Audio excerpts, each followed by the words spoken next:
ಇದ್ದಂಗೆ ಹೇಳ್ತೀವಿ, ಹೋಗ್ಲಿ ಹಟ್ಟಕ್ಕೆ ಕೇರ್ಸಲ್ಲ, ಹೋಗ್ಲಿ ಚಟ್ಟಕ್ಕೆ ಕೇರ್ಸಲ್ಲ. ಕಮರ್ಷಿಯಲ್ ಕೊಟ್ರು ಅಂತ ಕಾಯಿ ಆಡ್ಸಲ್ಲ, ಕೊಟ್ಟಿಲ್ಲ ಅಂತ ಗೂಬೆ ತೋರ್ಸಲ್ಲ.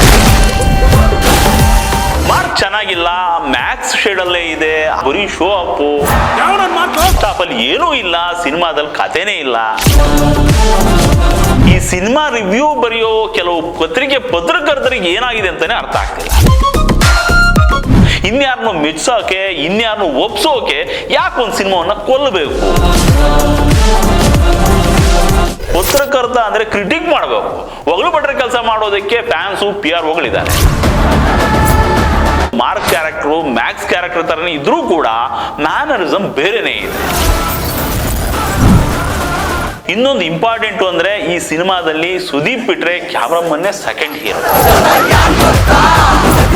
ಇನ್ನು ನಿಶ್ವಿಕಾ ನಾಯ್ಡು ಗೆಸ್ಟ್ ಆಗಿ ಬಂದು ಕುಣಿದು ಹೋದ್ರು ಪಡ್ಡೆ ಹೆಕ್ಲ ಕಣ್ಣಲ್ಲಿ ತಂಪಾಗಿ ಉಳಿತಾರೆ. ಎಲ್ಲೂ ಲಿಂಕ್ ಮಿಸ್ ಆಗಲ್ಲ, ಎಲ್ಲದಕ್ಕೂ ಒಂದಕ್ಕೊಂದು ಇಂಟರ್ ಕನೆಕ್ಟ್ ಆಗ್ತಾನೆ ಸಿನಿಮಾ ನೋಡ್ಸ್ಕೊಂಡು ಹೋಗುತ್ತೆ. ಧಮ್